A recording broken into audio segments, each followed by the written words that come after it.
देखो ये वाला जो एरिया है इसका नाम क्या है? इस एरिया का नाम क्या है? इसका नाम क्या? नासिका छिद्र है। ठीक है, आप पढ़े हुए पहले से, कल बताया था नासिका छिद्र। ठीक है, नासिका छिद्र में क्या होता है? बालनुमा संरचना होती है जो धूलिकणों को अंदर जाने नहीं देती है, उनको रोकने का कार्य करती है। जो हमारा ये अगला वाला हिस्सा होता है, यह किसका बना होता है? किसका बना होता है? कार्टिलेज का बना होता है ना। इसमें जो मुलायम, ये जो मुलायम होता है, तो मुलायम होने का रीज़न क्या है? क्योंकि यह कैल्शियम फॉस्फेट का बना होता है, तो उसमें फॉस्फेट की मात्रा क्या होती है? ज़्यादा होती है। इस कारण क्या हो जाता है? ये मुलायम हो जाता है। ठीक है, इसके बाद में आगे चलते हैं। आगे देखिएगा, देखो हमारे सामने ये इसको तो अभी क्या किया गया है, ये कंप्लीटली देखा जाए तो हमारा ये चित्र है। ठीक है, 3D के रूप में हमें ये मिल रहा है देखने को।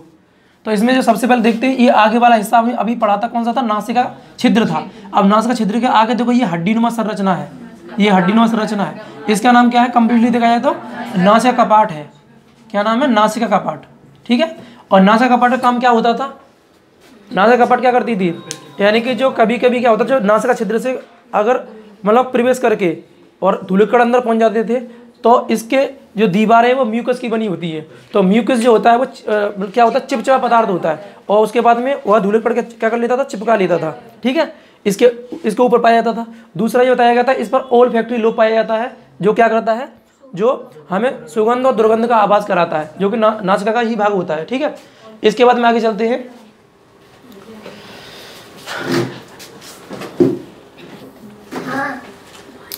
अब देखिए आगे इसको देखो, ये मान लेते हैं कि ये हमारा सांस जा रही है। ठीक है, मान लेते हैं ये क्या जा रहा है?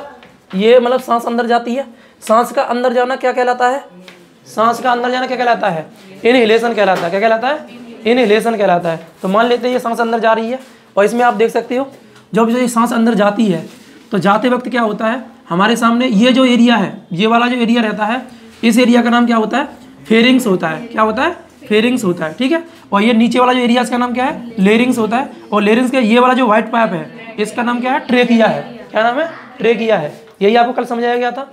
ठीक है, ये फेरिंग्स हो गया, और नीचे ये लेरिंग्स है। इसमें ये दिखाया नहीं गया इस वीडियो में लेरिंग्स के बारे में। फूड पाइप ये वाला हो गया। ओइगोफेगस जो होता है, ओइगोफेगस जो बताया गया था आपको, ये ठीक है, ये ओइगोफेगस है जो आमाशय से जुड़ा हुआ है। इसके जस्ट बाद में हम ये टॉपिक पढ़ने वाले हैं, जो आपको उसमें देखने को मिलेगा। ठीक है, अब देखो ये जो जा रहा है, ये मतलब मान लेते हैं ये वायु जा रही है अंदर, ये दोनों में चली गई। देखो ब्रोंकाई आ गई, ब्रोंकाई। अब ये क्या है? आप देख सकते हो ब्रोंकाई के अंदर हम इसमें देख सकते हैं कि ये ब्रोंकाई है। तो ब्रोंकाई के अंदर क्या? देखो ब्रोंकाई दो भागों में थी, और ये ऊपर ट्रेकिया ही था। ये क्या था? ट्रेकिया था, और ये दो भागों में दी गई थी। दो भागों में ब्रोंकाई है, क्या नहीं? आपको दिख रहा है। और ब्रोंकाई फिर इसके ऊपर छड़े निकली हुई है। क्या निकली हुई है? यानी ब्रोंकाई आगे बढ़ गई है, और ब्रोंकाई के ऊपर ढिबरीनुमा देखो संरचना पाई जा रही है। ढिबरीनुमा संरचना पाई जा रही है। इसका नाम क्या है? इसका नाम क्या है? एल्वोइली है। क्या नाम है? एल्वोइली है या बाइकुपिका है। क्या नाम है? एल्वोइली है या बाइकुपिका है। ठीक है, इसके बाद आगे चलते हैं। इसके बाद में देखो ये नीचे डायफ्राम था, नीचे मैंने आपको दिखाया था डायफ्राम होता था। अब देखो ये एल्वोइली में देखो वायु आ गई है, इसमें देखो भर गई वायु। वायु कहाँ पर आ गई? एल्वोइली में आ गई है। कहाँ आ गई है? एल्वोइली में वायु आ चुकी है। इसके बाद हम देखते हैं आगे, देखो क्या हो रहा है इसमें। अब देखो आरबीसी जो है ना, आरबीसी ये मतलब रक्त का जो भाग होता है आरबीसी, वो यहाँ पर आ जाएगा। आरबीसी क्या करेगी? इसको लेने आएगी। किसको लेने आएगी? जो हमारी वायु गई है अंदर एल्वोइली से, उसको लेने आएगी ऑक्सीजन को। चूंकि हमने बताया था ये डायफ्राम है। देखो ये वाला डायफ्राम है। ठीक है, ये कंप्लीट दिखाया तो क्या है? डायफ्राम है। ठीक है, यानी कि डायफ्राम था, और ये लंग्स है। ठीक है, लंग्स है। और ये वाला भाग कौन सा है? ब्रोंकाई है। और ब्रोंकाई आगे बढ़ जाता है तो ब्रोंक्यूलेज हो जाता है। और ब्रोंक्यूलेज के ऊपर क्या पाया जा रहा है? एल्वोइली पाया जाता है। एल्वोइली में क्या हो रहा है? सांस पहुंच जाती है, यानी वायु पहुंच जाती है। उसके बाद देखते हैं, देखो ये हमने क्या किया? सांस ली है तो ये नीचे बैठ गया है, और सांस छोड़ते तो क्या ऊपर फैल जाता है। ये क्या होता है? ऊपर फैल जाता है। ठीक है, ध्यान रखना है ये आपको। आगे देखते हैं, सांस देखो ऊपर गई तो ये ऊपर को हो गया, यानी सांस निकल गई है बाहर की तरफ, और सांस जब अंदर लेते हैं तो ये क्या होता है? नीचे बैठ जाता है। ठीक है, यही किस काल स्थिति आप लोगों को बताई गई थी। अब देखो एल्वोइली है, ये एल्वोइली में सांस पहुंच चुकी है। अब इसको देखते हैं। अब देखो एल्वोइली से बाहर जा रही है सांस। ठीक है, ये बाहर जा रही है। अब इसमें क्या CO2 की मात्रा बढ़ जाती है, तो विंड पाइप के द्वारा गई है बाहर, फेरिंग्स के द्वारा ये बाहर चली जाएगी। है ना, CO2 की मात्रा बढ़ी हुई होगी और ऑक्सीजन की मात्रा कम हो जाएगी, नाइट्रोजन उतना ही रहेगा, बाहर निकल गई। इस स्थिति को हम क्या बोलते हैं? अब फिर आ रही है देखो सांस, जब फूल गए तो सांस आ जाती है, तो डायफ्राम नीचे हो जाता है, तो डायफ्राम देखो नीचे हो गया है, ठीक है ना। देखो डायफ्राम नीचे हो रहा है, ऊपर हो रहा है, ऊपर हो रहा है तो मतलब क्या हो रहा है? एक्सहेलेशन हो रहा है, और नीचे हो रहा है तो मतलब क्या हो रहा है? तो आपको ध्यान रखना है, इनहेलेशन हो रहा है, ठीक है। आगे देखिएगा, नजल कैविटी होती है, जो आगे वाला भाग होता है ये वाला नजल कैविटी, जिसे हम क्या कहते हैं? नासिका कपाट कहते हैं, ठीक है। नासिका कपाट का नाम दिया जाता है इसके अंतर्गत। फेरिंग्स आ गया, ठीक है। फिर वाला उसी चित्र को रिपीट कर रहा है वो, ठीक है। कुल मिला के जाके थोड़ा बहुत कुछ ना कुछ कॉन्सेप्ट क्लियर हुआ होगा। 3D के रूप में देखा जाए, यही कल हम लोगों ने पढ़ा था। बिंड पाइप मतलब इसे ट्रेकिया कहते हैं, ट्रेकिया लिखा हुआ है, बिंड पाइप बोले या ट्रेकिया बोले एक ही बात होती है, ठीक है। इतना क्लियर हो गया था। ब्रोंकाई आ गया, मतलब वही रिपीट कर रहा है चित्र, है ना, कहीं ना कहीं देखा जाए तो हमें ये स्पष्ट हो चुका है कि यह क्या है। देख सकते हैं कि ये लंग्स है, और लंग्स जो होता है, देखो लंग्स सबसे बड़ा कौन सा होता है? सबसे बड़ा लंग्स होता है, मतलब ये देखो इस हिसाब से तो हम इसको जज करेंगे कि ये वाला कौन सा राइट साइड होता है, ये लेफ्ट साइड होता है। तो लेफ्ट साइड लंग्स छोटा होता है कि बड़ा होता है? छोटा होता है। और राइट साइड लंग्स क्या होता है? बड़ा होता है। मतलब जो राइट साइड जो लंग्स होता है वो 3 भागों में बटा हुआ होता है, 3 भागों में, पहला, दूसरा, तीसरा। जबकि जो लेफ्ट साइड वाला जो लंग्स होता है वो केवल 1 भाग में बटा हुआ होता है। तो बड़ा लंग्स कौन सा होता है? राइट साइड वाला। और छोटा लंग्स कौन सा होता है? लेफ्ट साइड वाला, ठीक है। इसको भी ध्यान रखना है आपको, ठीक है। इस आधार पर हमारा यहाँ तक हमने कल कंप्लीटली पढ़ लिया था। अब इसके बाद में जो शेष भाग रह गया है उसको पढ़ते हैं।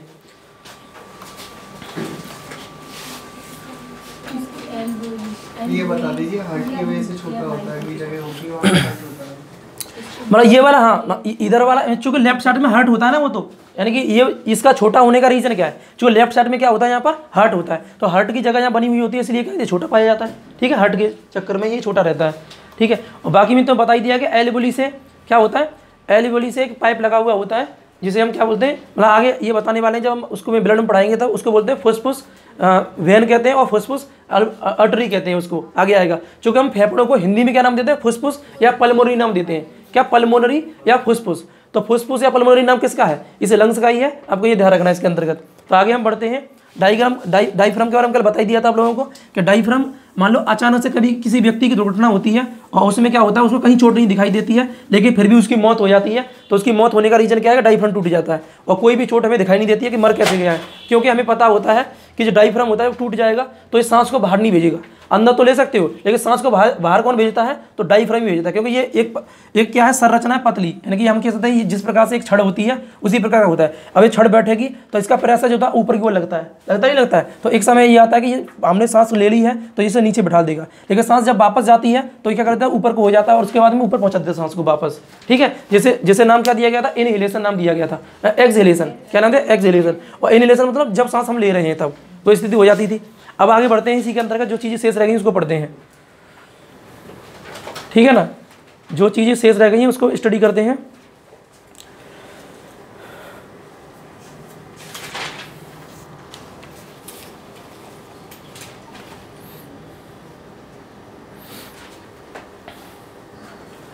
हमने कल लंग्स तक पढ़ लिया था पूरा कंप्लीटली, है ना। अब लंग्स के आगे देखो स्टडी करते हैं।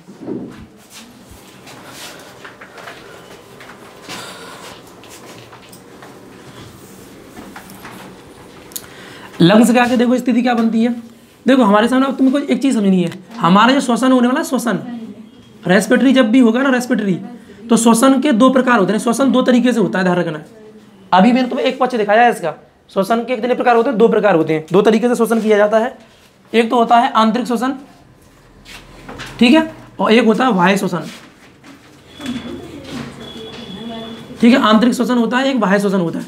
तो अभी हम लोगों ने जो पढ़ा हुआ है कौन सा पढ़ लिया है? बाह्य श्वसन पढ़ लिया है। अभी जो हमने स्टडी कर लिया है कौन सा श्वसन कर लिया है? तो बाह्य श्वसन कर लिया है। तो बाह्य श्वसन के अंतर्गत हमने देखा था कि जो वायु थी वायु का एल्वोली तक पहुंचना, यानी कि वायु कूपिका तक पहुंचना ही क्या कहलाता है? बाह्य श्वसन कहलाता है। वायु कूपिका तक पहुंचना क्या कहलाता है? बाह्य श्वसन कहलाता है, ध्यान रखना है। और इसमें जो मार्ग अपनाए गए थे उन मार्गों के सभी नाम लिखाए गए थे। कौन कौन से मार्ग दिए गए थे आपको बताया गया था? तो नासिका छिद्र था, नासिका कपाट था, फेरिंग्स था, लेरिंग्स था, ट्रेकिया था, और ट्रेकिया के ऊपर जो एक रिंग थी उसका नाम क्या था? हाइलिन था। क्या नाम था? हाइलिन था। उसके बाद ट्रेकिया 2 भागों में बट जाती थी, एक ब्रोंकाई और ब्रोंकियोलेज, है ना। ब्रोंकाई दोनों के नाम ब्रोंकाई थे। उसके बाद में नीचे उस पर वो छड़े आ जाती थी जिसका नाम क्या था? ब्रोंकियोलेज था। और ब्रोंकियोलेज के ऊपर क्या पड़ रहा था, डेमरी सी संरचना पाई जिसे वायुकूपिका कहते थे। तो वायु का नासिका छिद्र से वायुकूपिका तक पहुंचना ही क्या कहलाता था, वायु शोषण कहलाता था। वायु का वायुकूपिका तक पहुंचना क्या कहलाता है, वायु शोषण कहलाता है। अब हम आगे इसी में बढ़ते हैं तो हमारे सामने पाया जाता है कि जो आंतरिक शोषण होता है वो क्या होता है, आंतरिक शोषण। तो हम पढ़ते हैं आंतरिक शोषण। तो आंतरिक शोषण क्या नहीं, वायुकूपिका से है ना, वायुकूपिका से ऑक्सीजन का। अब यहाँ पर ऑक्सीजन को हमें जरूरत पड़ती है तो यहाँ से वायुकूपिका से क्या है, ऑक्सीजन को लेने आता है ब्लड। ठीक है, अभी बताते हैं उसके बारे में। तो वायुकूपिका से ऑक्सीजन का है ना सेल तक पहुँचना क्या कहलाता है, आंतरिक शोषण कहलाता है। वायुकूपिका से सेल तक ऑक्सीजन का पहुंचना या वायु का पहुंचना, जो ऑक्सीजन होती है उसका पहुंचना क्या कहलाता है, आंतरिक शोषण कहलाता है। ठीक है, यानी कि यहाँ से पहुंच जाएगी, मान लेते हैं कि डिमरी नुमा संरचना है, एक डिमरी संरचना है। अब इसकी दीवार पर देखो, समझो अच्छे से, यहाँ पर इसकी दीवार पर क्या है, मैंने आपको पहले ही स्पष्ट किया हुआ है, वायुकूपिका की दीवार पर क्या पाया जाता है, ब्लड पाया जाता है। क्या पाया जाता है, ब्लड पाया जाता है। ठीक है, ब्लड पाया जाता है। अब मान लेते हैं कि ऑक्सीजन इसमें स्टोर हो गई है, हमने सांस को लिया है, स्टोर ऑक्सीजन इसमें हो गई है। अब इस ऑक्सीजन को लेने कौन आता है, तो हमारे सामने पता होता है कि जो ब्लड होता है, ठीक है, और ब्लड में एक भाग होता है आरबीसी। क्या होता है, आरबीसी। और आरबीसी में क्या होता है, हीमोग्लोबिन होता है। आरबीसी में क्या होता है, हीमोग्लोबिन होता है।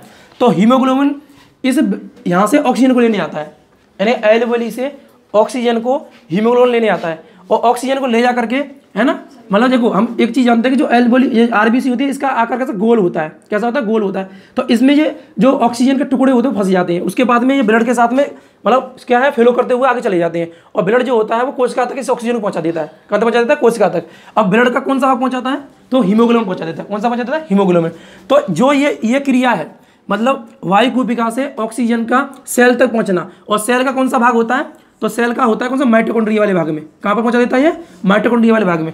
और माइटोकॉन्ड्रिया के बारे में आपको पहले ही स्पष्ट कर चुका हूं कि माइटोकॉन्ड्रिया में चक्र चलता है, क्रेब्स चक्र।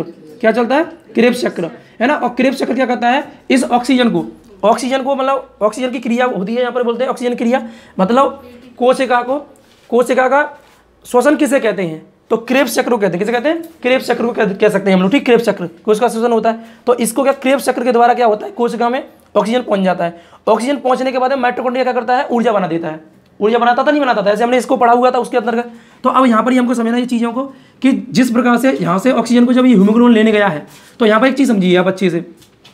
हीमोग्लोबिन के साथ में एक मतलब बुरी आदत यह है कि देखो, हीमोग्लोबिन बनता किससे है, आयरन से बनता है। किससे बनता है, आयरन से बनता है। ठीक है, यहाँ चीज़ों का चीज़ अच्छी तरह समझिएगा। रेस्पिरेटरी सिस्टम के अंतर्गत ये बहुत ज़्यादा इंपॉर्टेंट है। अगर आप स्टूडेंट हैं तो स्टूडेंट लाइफ में आपको ये चीज़ पता होनी चाहिए कि मान लो अगर किसी व्यक्ति के ब्लड में अगर आयरन की कमी है, किसी व्यक्ति के ब्लड में क्या है, आयरन की कमी है।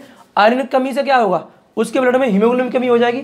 अगर हीमोग्लोबिन की कमी होगी तो क्या होगा, आरबीसी की कमी होगी। और आरबीसी की कमी होगी तो क्या होगा, ब्लड की कमी हो जाएगी। तो इसका मतलब यह है कि उस व्यक्ति को, देखो, आयरन की कमी होने पर हमें कौन सा रोग हो जाता है, एनीमिया रोग हो जाता है। कौन सा रोग हो जाता है, एनीमिया। यानी आयरन की कमी हो जाए या हीमोग्लोबिन की कमी हो जाए, क्या बोलते हैं उसको, एनीमिया रोग कहते हैं हम लोग। क्या कहते हैं, एनीमिया रोग, यानी अरक्तता का क्या हो जाता है, रोग हो जाता है। और जब एनीमिया किसी को रोग हो जाता है तो उससे क्या होता है, उसको आलस ज़्यादा रहता है। क्या रहता है, आलस से ज़्यादा रहता है। और दूसरा, आलस से क्यों ज़्यादा रहता है, क्योंकि हमें पता होता है कि अगर आयरन की कमी होगी तो हीमोग्लोबिन की कमी होगी, और हीमोग्लोबिन कम होगा तो ऑक्सीजन की सप्लाई बंद हो जाएगी।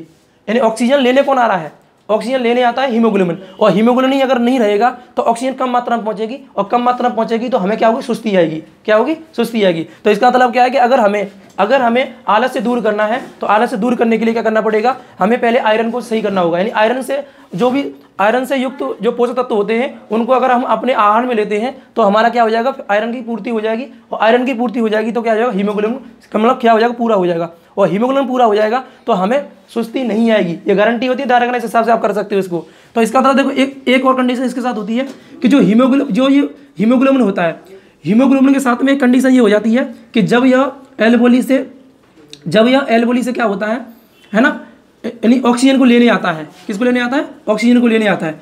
तो जब ऑक्सीजन को ये लेने आता है तो यहाँ पर एक कंडीशन ये हो जाती है, इसके अंदर एक बुरी आदत है। बुरी आदत क्या है कि अगर इस ऑक्सीजन के साथ में मान लेते हैं, मैंने क्या बोला, नाइट्रोजन भी है और CO2 भी है। ठीक है, यानी ये तीनों गैसें हैं, तब तक तो कोई समस्या नहीं है कि इन तीनों में से किसको चूज करता है, वो O2 को चूज करता है। O2 को ले जा करके किसे दे देता है, यानी कि माइटोकॉन्ड्रिया को दे देता है, सेल को दे देता है ले जा करके। लेकिन अगर यहाँ गलती से मान लो कोई और गैस आ जाती है, जैसे मान लो यहाँ पर CO गैस आ जाती है, CO, ठीक है, यानी कि कार्बन मोनोऑक्साइड। क्या नाम है इसका, कार्बन मोनोऑक्साइड नाम है, कार्बन मोनोऑक्साइड। ठीक है, ये गैस आ जाती है। तो यहाँ पर देखो इसके सामने बस यही समस्या होती है कि जो हीमोग्लोबिन है ना, इसको देखो ऐसे समझो, जो ये हीमोग्लोबिन होता है, हीमोग्लोबिन की जो O2 है, O2 ऐसा मतलब O2 क्या है, पत्नी है, O2 क्या है, पत्नी है, और हीमोग्लोबिन की जो CO है वो क्या है, गर्लफ्रेंड है, क्या है, गर्लफ्रेंड है। ठीक है, ऐसा समझ लेते हैं इसको। इस वे में क्या ये शैली जो है काफ़ी अच्छी रहेगी समझदारी के हिसाब से, क्या इसको अच्छे से आप समझ सकते हैं। ऐसा ही लाइफ में होता है, लगभग 80% लोग जो है इसी हिसाब से जी रहे हैं। अभी 80% नाम ले सकते हैं, 20% रख सकते हैं, ज़्यादा संस्कारी हैं, है ना, तो लोग से हो सकता है कि ऐसा नहीं होगा। तो जैसे हीमोग्लोबिन है, इस हीमोग्लोबिन की पत्नी कौन है, ऑक्सीजन है, और हीमोग्लोबिन की जो गर्लफ्रेंड है वो कौन है, CO यानी कार्बन मोनोऑक्साइड है। तो इसमें क्या होता है कि मान लो कि अगर किसी दिन एक ही चौराहे पर, चौराहे का नाम एल्वोली है, चौराहे का नाम क्या है, एल्वोली है, और इस चौराहे पर ऑक्सीजन भी खड़ी है और गलती से CO भी दिख गई, किसको, हीमोग्लोबिन को। किसे पसंद करेगा ये, CO को। किसे पसंद करेगा किसे पसंद करेगा, ठीक है, किसे करेगा पसंद, तो अपनी पत्नी को खड़ा छोड़ जाएगा, है ना, कैसे न कैसे बहाना बना देगा, तुम यहाँ पर भी खड़ी रहो, अभी मैं आता हूँ, मुझे कुछ ज़्यादा ही जरूरी काम है ना, तो मुझे कुछ दिख गया है, वो बताएगा तो नहीं, खैर एक चौपट हो जाएगा उसका सिस्टम जो भी होता है वो। तो कहीं ना कहीं देखा जाए तो क्या हो जाता है, तो वो किसको लेने आता है, CO को लेने आता है, कार्बन मोनोऑक्साइड को लेने आता है। ठीक है, और कार्बन मोनोऑक्साइड को अगर लेकर चला गया, मतलब यहाँ ऑक्सीजन भी थी और CO भी था, ऑक्सीजन भी थी और CO भी था। CO कहाँ से प्राप्त होता है, तो जो सिगरेट का धुआं होता है या अधजला जो ईंधन होता है वहाँ से ये प्राप्त होता है। अब गलती से मान लो तुम ताप रही, जैसे हम लोग अंगीठी लगा के तापते नहीं है ठंडियों के टाइम पर, तो क्या होता है कि उसमें तुमने देखा होगा कि एक बंद कमरे में मृत पाए गए, इतने लोग, इन पूरे घर के लोग मृत पाए गए। तो मृत क्यों पाए गए, क्योंकि उसकी गर्लफ्रेंड वहाँ मिल गई है, उसकी गर्लफ्रेंड के चक्कर में वो दूसरे की जिंदगी चौपट कर देता है। कौन कर देता है, हीमोग्लोबिन, कि हीमोग्लोबिन ही का काम है ऑक्सीजन का, है ना, पूरी कोशिकाओं तक पहुँचाना। तो इसका मतलब यह है कि जो CO है, ये CO को क्या कर देता है, यानी कि O2 को खड़ा छोड़ जाएगा और CO को लेकर चला जाएगा, और CO को अगर लेके जाएगा और कोशिका में इसने भर दिया और CO को, और कोशिका में भर दिया, तो हमें पता है तो जो माइटोकॉन्ड्रिया होता है वो CO को एक्सेप्ट ही नहीं करेगा। किसको, CO को एक्सेप्ट नहीं करता है, और CO को एक्सेप्ट नहीं करेगा तो माइटोकॉन्ड्रिया अपना काम नहीं करेगा। माइटोकॉन्ड्रिया काम क्या होता है, ऊर्जा बनाना। क्या होता है, ऊर्जा बनाना। अब ऊर्जा नहीं बनाएगा तो हमें सुस्ती आने लगेगी, और सुस्ती आने लगेगी तो एक समय ऐसा आएगा कि हम मर जाएंगे। क्या हो जाएंगे, मर जाएंगे। यानी इन लोगों के प्यार के चक्कर में दूसरे व्यक्ति की मौत हो जाती है। ऐसा ही तो हो रहा नहीं हो रहा यहाँ पर, तो कहीं ना कहीं देखा जाए अपनी लाइफ में भी ऐसा ही हो रहा नहीं हो रहा है। अपनी लाइफ में क्या हो रहा है कि हमारा जो रियल प्यार है वो क्या होता है, रियल प्यार देखा जाए तो क्या होता है कि जैसे मैं आपसे बोलूँ कि ये हमने माना है कि इसको गर्लफ्रेंड माना है, अब इसके चक्कर में देखो यहाँ पर भी हमारे ब्लड में भी क्या हो रहा है, मतलब हमारा जो सिस्टम है उसमें भी ये गर्लफ्रेंड क्या कर रही है, हत्या कर रही है, कर रही नहीं कर रही है, और हमारी रियल लाइफ में छोड़ देगी हमको, वहाँ पर भी हत्या करने वाली है। इससे बेटर ये मतलब हमारे समझ में यह आता है, इससे हमें क्या सीख मिल रही है, इससे हमें यह सीख मिल रही है कि ये चक्कर बकर का चक्कर है, वो कहीं ना कहीं देखा जाए क्या है, ये है ना, गड़बड़ है। इसका नाम क्या है, किसके, इधर कर सकते हैं, ऐसा भी कर सकते हैं, ऐसा कभी नहीं हो सकता है, ऐसा कभी नहीं हो सकता। इसके लिए तो एग्जांपल देते हैं, अगर नाम चेंज करके देख लो, ऐसा कभी नहीं हो सकता, ध्यान रखना, ऐसा हो सकता है कभी नहीं हो सकता, हो सकता है, अरे एक दो बात हो जाएगी तो बात अलग है, ठीक है, क्या DDLJ बन गया है ना, राहुल को सिमरन चाहिए ही, तो वो अलग बात है, ठीक है। लेकिन यहाँ पर क्या है, यहाँ पर देखो ना, तो राहुल जो मतलब सिमरन है उसके पिताजी ने कहा जा सिमरन जा, जी ले अपनी जिंदगी, ठीक है, वहाँ पर तो, यहाँ थोड़ी नहीं जीत लेगी जिंदगी। यहाँ देखो, यहाँ पर इसके लिए तो एग्जाम्पल देते हैं, तुम ये कह रहे हो ना, हम इसका मतलब नाम चेंज नहीं कर सकता, अभी इसी हिसाब से समझते हैं। इसलिए नहीं हो पाएगा क्योंकि ये कभी कभी तो आता है, इसीलिए, और पत्नी तो हमेशा रहेगी। ये भी तो बात सही है, ये वाला, अरे इसको तो कैसे समझते हैं ना, देखो आप ऐसे मानो, आप इसका नाम चेंज नहीं करके आप क्या करो, ऐसे ही आप ध्यान रखो, ठीक है, अपना अपना तो लॉजिक लगाते सभी लोग, ऐसा नहीं कर ले ऐसे कर लेते हैं, अरे ऐसे करने से क्या फायदा रहेगा। अब इसको देखो, इसको अगर तुम्हें जज करना है, इसको ये CO है, इसको आने से हमारी मौत हो रही है, ठीक है, तो इसका मतलब यह है अगर तुम इसको देखो, रियल लाइफ की एग्जांपल देते हैं, मान लो तुम्हारा किडनी खराब हो गया, किसी का भी किडनी खराब हो गया, अब वो चाहता है क्या, वो चाहता है कि जो भी आपका गर्लफ्रेंड है उससे बोलते चलो 1 लाख रुपये दे दे, ठीक है, या फिर अपनी एक किडनी दे दे।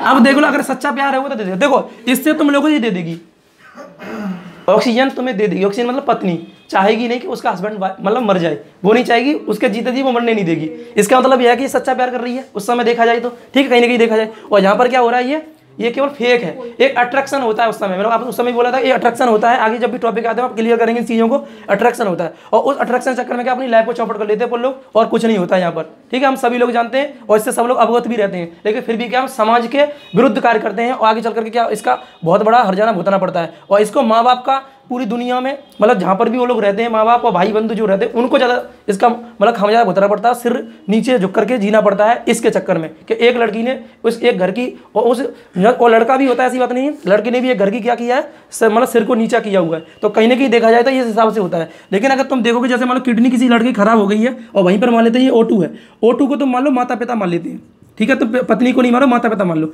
तो माता पिता देखो तुम कितनी विपरीत परिस्थिति में हो गए, फिर भी क्या हो जाएगा, माता पिता आपके लिए हमेशा तैयार रहेंगे। तो ये एक्चुअल में क्या, ये रियल लव है। क्या है ये रियल लव, यानी बिगर स्वार्थ के प्यार होना क्या है, रियल लव हो जाता है। लेकिन यहाँ पर क्या, इसमें क्या एक व्यवसाय होता है, ये उस समय क्या होता है, जब तक तुम खर्चा करोगे तब तक तो तुम्हें वो भाव देने वाली है, उसके बाद में नहीं देने वाली है। और दूसरा, जितना तारीफ करते रहोगे उतना ही क्या है, आपको तवज्जो मिलने वाली है, उसके बाद में नहीं मिलने वाली है। अगर जरा सी भी आपने एक बुराई कर दी ना, उसके बाद में तो चौपट कर देती है ना, ऐसा हो जाता नहीं हो जाता। इसके बाद में तो एक थोड़ा सा शब्द आपने नेगेटिव बोल दिया तो उसके बाद में सब क्या है, इक्वलिटी मतलब खराब हो जाती है। ठीक है, इस आधार पर इसको समझ सकते हैं ना। तो इसका मतलब क्या है, ये बहुत ज़्यादा क्या है, मतलब खतरनाक स्थिति में पहुंच जाता है। अब देखो आगे बात करते हैं इसी के अंतर्गत। देखो जो वायु को कहते हैं सेल तक हमने जो ऑक्सीजन को पहुंचाया है, ठीक है, तो ऑक्सीजन जो पहुंचता है वो 2 जगह पहुंचता है, इसको समझो। अब वायु कुपिका से जो ऑक्सीजन होता है वो 2 जगह पहुंचता है। कौन कौन सी 2 जगह होती हैं, ठीक है, तो देखो एक तो पहुंचता है प्रोटोप्लाज्म में, प्रोटोप्लाज्म यानी कि जो आंतरिक श्वसन है, आंतरिक श्वसन भी 2 प्रकार का होता है, समझ लो। आंतरिक श्वसन भी कितने प्रकार का होता है, 2 प्रकार का। एक तो होता है प्रोटोप्लाज्म में होने वाला श्वसन और एक होता है माइटोकॉन्ड्रिया में होने वाला श्वसन। माइटोकॉन्ड्रिया में होने वाला श्वसन, ठीक है, इसको तुम्हें ऐसे ही बना लेना है, ऐसे ही आप लिखते चले जाइए उसको प्रोटोप्लाज्म में। और प्रोटोप्लाज्म तुम जानते हो क्या होता है, प्रोटोप्लाज्म कोशिका में भरा हुआ द्रव क्या कहलाता है, प्रोटोप्लाज्म कहलाता है। प्रोटोप्लाज्म की खोज किसने की थी, पुरकिंजे ने की थी। ये पहले ही स्पष्ट कर चुका है मैं आपको, कोशिका जब पढ़ा रहा था उस समय तब, ठीक है। यानी प्रोटोप्लाज्म की खोज किसने की है, पुरकिंजे ने की है। और प्रोटोप्लाज्म भी 2 तरीका का होता था, ऐसे मैंने आपको बताया था। मान लेते हैं ये कोशिका है, ठीक है, और इस कोशिका में कोई लिक्विड भरा हुआ है, क्या भरा हुआ है, लिक्विड भरा हुआ है, ठीक है। और इस लिक्विड का नाम ही क्या था, साइटोप्लाज्म था। यानी साइटोप्लाज्म और एक था माइटोकॉन्ड्रिया, तो माइटोकॉन्ड्रिया में लिक्विड भरा हुआ होता है, ठीक है, तो उसका नाम था क्या, न्यूक्लियोप्लाज्म। तो न्यूक्लियोप्लाज्म और साइटोप्लाज्म से मिलकर के प्रोटोप्लाज्म का निर्माण होता है। तो जो मैं कह रहा हूँ कि अगर केवल कोशिका में भरा हुआ है तो उसका नाम क्या है, उसका नाम कोशिका में भरा हुआ है, उसका नाम है प्रोटोप्लाज्म। और जो माइटोकॉन्ड्रिया भरा हुआ है उस द्रव का नाम भी क्या, प्रोटोप्लाज्म। दोनों यानी ये जो मिलकर बनता है वो 2 चीज़ों से मिलकर बनता है। एक तो बनता है साइटोप्लाज्म से, ठीक है, साइटोप्लाज्म से बनता है, एक बनता है न्यूक्लियोप्लाज्म से, न्यूक्लियोप्लाज्म, ठीक है, न्यूक्लियोप्लाज्म इन दोनों से बनता है। न्यूक्लियोप्लाज्म कहाँ पाया जाता है, माइटोकॉन्ड्रिया में पाया जाता है। और साइटोप्लाज्म कहाँ पाया जाता है, कोशिका में पाया जाता है। तो हम क्या करते हैं, जो साइटोप्लाज्म होता है, इस साइटोप्लाज्म में जो श्वसन होता है, मैंने बोला हूँ यहाँ पर कि आंतरिक श्वसन 2 तरीके का होता है। आंतरिक श्वसन वायु कुपिका से सेल तक जा रहा है, तो सेल में तो श्वसन हो रहा है। ये आंतरिक श्वसन किसे कहेंगे हम, जो सेल में श्वसन हो रहा है उसको। तो साइटोप्लाज्म में जब श्वसन होता है तो ये CO2 की उपस्थिति में होता है, अर्थात O2 की अनुपस्थिति में। क्या होता है, O2 की अनुपस्थिति में होता है। इस श्वसन का नाम होता है अनॉक्सी श्वसन। क्या नाम होता है, अनॉक्सी। तुमने नाम भी सुना होगा अनॉक्सी श्वसन क्या होता है, अनॉक्सी श्वसन, ठीक है। अनॉक्सी श्वसन मतलब क्या, यानी ऑक्सीजन की अनुपस्थिति में होने वाला श्वसन क्या कहलाता है, अनॉक्सी श्वसन।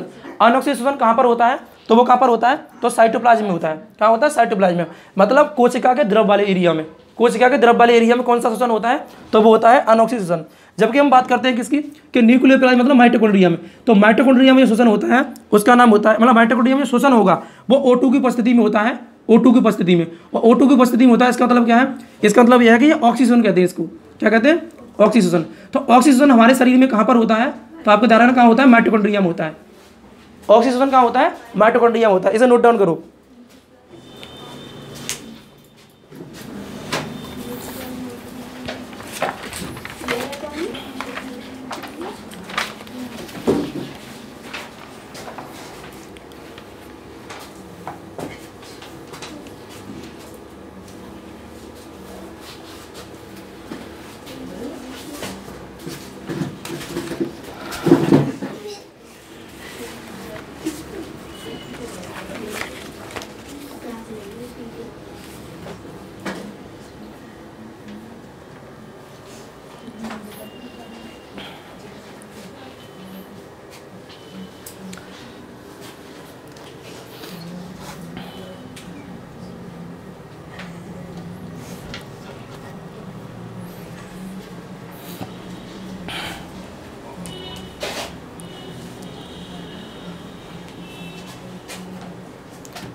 हो गया, नोट डाउन हो गया सबका। आगे देखो बात करते हैं इसी में। अब अभी नहीं हुआ, एक बार फिर रिकॉल कराते, ठीक है। अभी समझ में नहीं आ रहा था, एक बार पुनः रिकॉल कराते इसको उठा करके।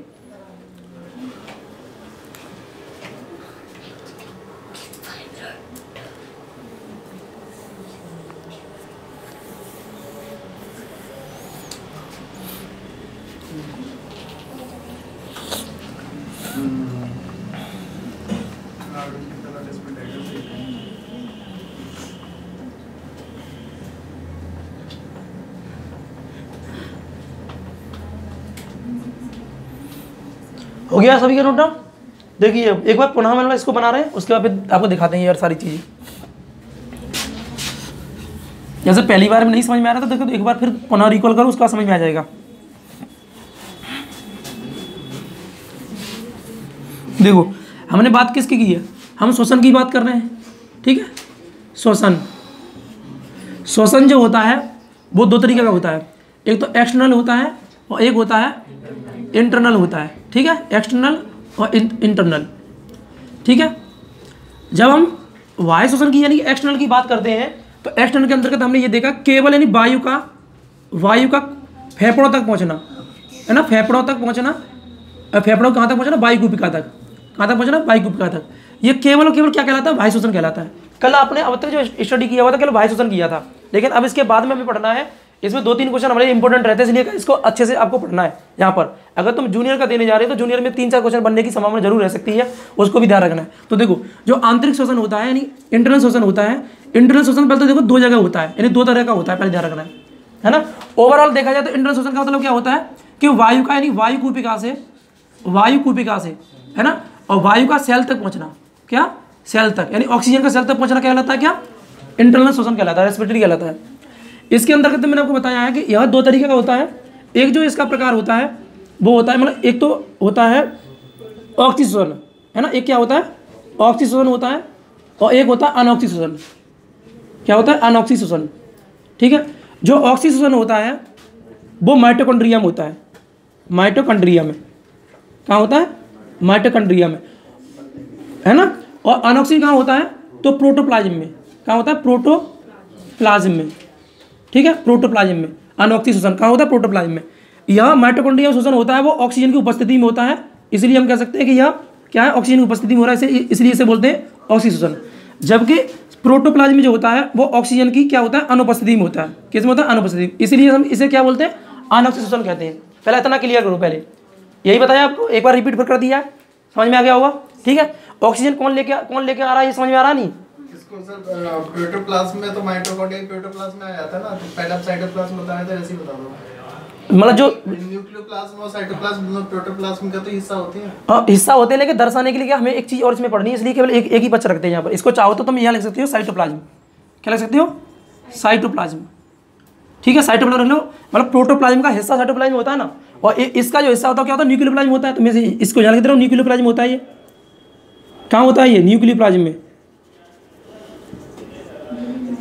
न्यूक्लियोप्लाज्म, ठीक है। और न्यूक्लियोप्लाज्म किसका हिस्सा है, तो माइटोकॉन्ड्रिया का हिस्सा है ना, माइटोकॉन्ड्रिया का। ये स्पष्टता कर दी गई, नहीं इसको 2 भागों में बांटा गया, लेकिन वहाँ दर्शाया गया इस आधार पर, ठीक है। पहले आप सेल ही समझो, रटने में क्यों दे रही हो, पहले चीज़ें समझिए अच्छे से।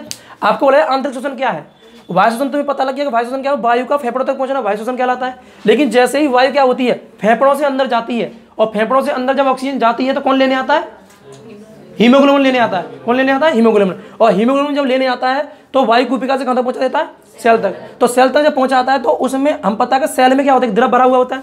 उस द्रव का नाम एक्चुअल में साइटोप्लाज्म होता है। क्या होता है, साइटोप्लाज्म। लेकिन ओवरऑल हमने नाम दिया कि प्रोटोप्लाज्म है, क्या है, जीव द्रव। इसको हिंदी में कहते हैं जीव द्रव। क्या कहते हैं, जीव द्रव। और जीव द्रव में जो शोषण होता है उसका नाम क्या है, अनऑक्सी शोषण है, यानी प्रोटोप्लाज्म, ठीक है। यहाँ पर नाम दिया हुआ है, यानी ऑक्सीजन की अनुपस्थिति में होने वाला शोषण क्या कहलाता है, क्या कहलाता है, अनऑक्सी शोषण। और ऑक्सीजन की उपस्थिति में होने वाला शोषण क्या कहलाता है, ऑक्सीजन कहलाता है, ठीक है। अब यहाँ चीज़ों को समझो। हमें पता है कि ऑक्सीजन की उपस्थिति में होता है, यानी कि ऊर्जा का निर्माण कौन करता है, ऊर्जा का निर्माण करता है कौन, माइटोकॉन्ड्रिया। और ऊर्जा का निर्माण कैसे करता है, तो इसको 38 ATP दिए जाते हैं, 38 ATP। और 38 ATP एक ग्लूकोज का निर्माण करते हैं। एक ग्लूकोज का क्या करते हैं, ग्लूकोज का निर्माण करते हैं, ठीक है। और एक ग्लूकोज क्या है, हमारा पेट्रोल है। ग्लूकोज क्या है, हमारा पेट्रोल है। मतलब जिस प्रकार से एक बाइक के लिए पेट्रोल की जरूरत होती है, उसी प्रकार से हमारी बॉडी को ऊर्जा बनाने के लिए हमारा जो पेट्रोल है उसका नाम है ग्लूकोज, यानी ग्लूकोज की जरूरत होती है। ठीक है, इस आधार पर हम समझ सकते हैं इसको। अब देखो आगे समझिए इसी के अंतर्गत। अब बात ये आती है कि एटीपी का निर्माण कौन करता है? एटीपी खुद बनाता है, कोई और बनाता है?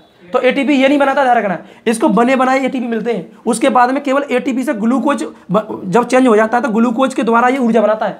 ठीक है, इसका काम ये नहीं है कि ये एटीपी बनाएगा। तो एटीपी बनाने का काम कौन करता है? प्रोटोप्लाज्म करता है। कौन करता है? प्रोटोप्लाज्म। अब जो प्रोटोप्लाज्म होता है, इस प्रोटोप्लाज्म में पहले से उपस्थित होते हैं 4 एटीपी। कितने? 4 एटीपी। 4 को 2+2 के रूप में रखते हैं। 2+2 के रूप में क्या होता है? ये एटीपी रखे हुए होते हैं। एटीपी फुल फॉर्म क्या होती है? Adenosine triphosphate. क्या होती है? एडेनोसिन ट्राइफॉस्फेट होती है। तो 2 एटीपी + 2 ऐसे कर रखते हैं इसको। अब यहाँ पर समझना, 2 क्वेश्चन तुम्हारे लिए बहुत महत्वपूर्ण रहेंगे यहाँ पर इन चीज़ों को। अगर नहीं समझ में आता है तो एक बार क्या करना है, एक बार दोबारा रिकॉल करेंगे, उसके बाद में कोशिश करना कि समझ में आ जाए आपको। ठीक है, देखो जो 2 एटीपी होते हैं, ये 2 एटीपी क्या होते हैं? जो हमने भोजन खाया है उस भोजन में उपस्थित जो ग्लूकोज होता है उसको तोड़ते हैं।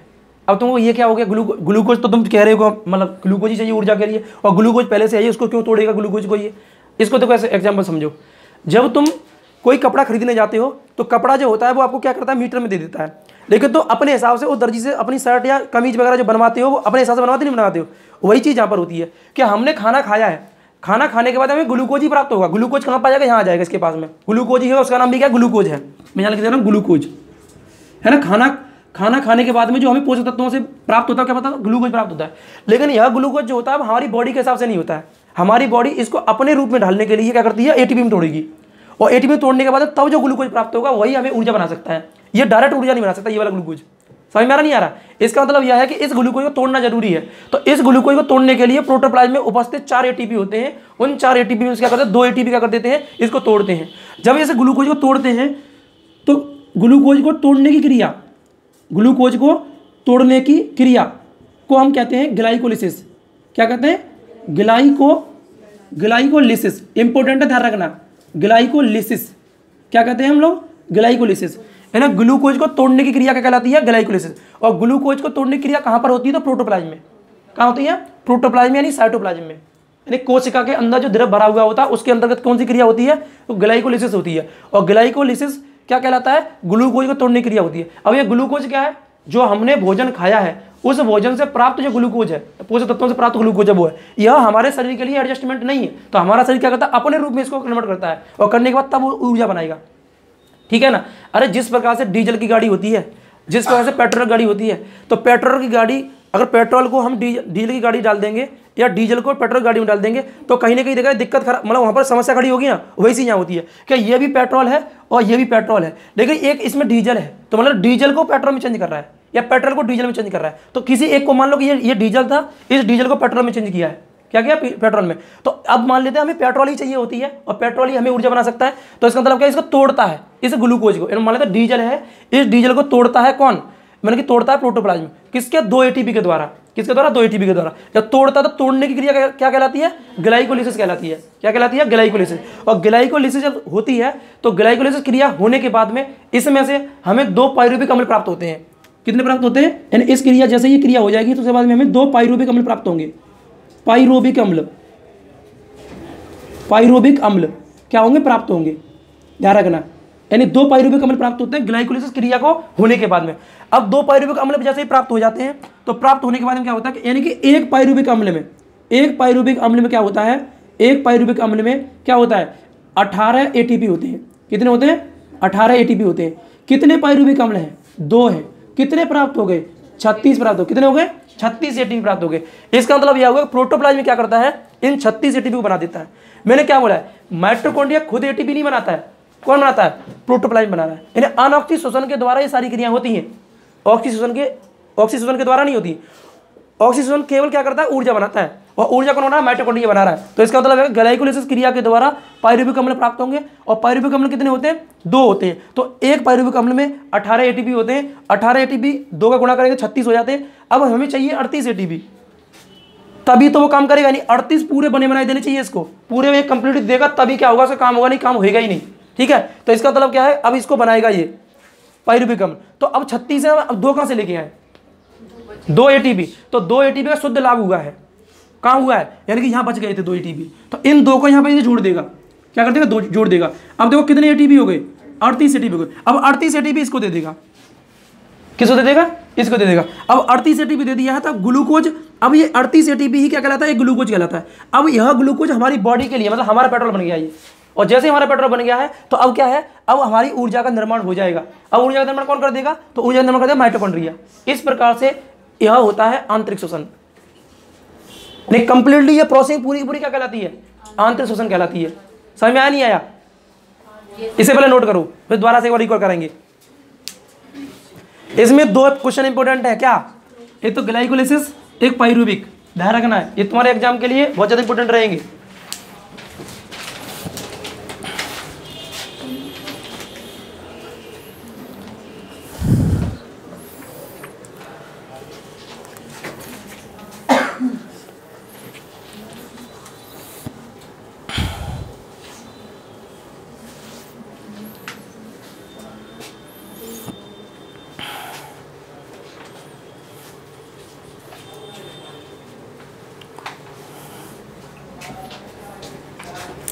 ऊपर से तो नहीं जा रहा, ऊपर से चला के मुझे लग रहा है किसी के फीस उड़ गए क्या। एक बार फिर रिकॉल कर लेंगे, कोई दिक्कत नहीं है, आपको समझ में आएगा तभी आगे बढ़ेंगे। आप इसको समझ के चलना आगे तो बेटर रहेगा। वैसे इतना ही पढ़ाया जाता है टोटल, कोई भी टीचर पढ़ाएगा तो ज़्यादा पढ़ाता है, इतने अंदर तक नहीं जाता है कि ये कैसे बन गया है। हालांकि बता तो देते हैं कि ये बनता है ऐसे, और कुछ से कम बता ही दिया था, लेकिन मैं कंप्लीटली आपको बता रहा हूँ इसमें कि ये चीज़ें ऐसे ऐसे करके काम करती रहती हैं।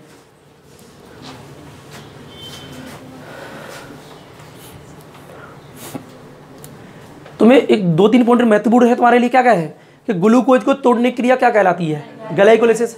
ग्लाइकोलाइसिस क्रिया होती है तो क्या प्राप्त होता है, पाइरूबिक अम्ल। क्या प्राप्त होता है, पाइरूबिक अम्ल प्राप्त होता है। बस इतना सा करना और कुछ नहीं करना।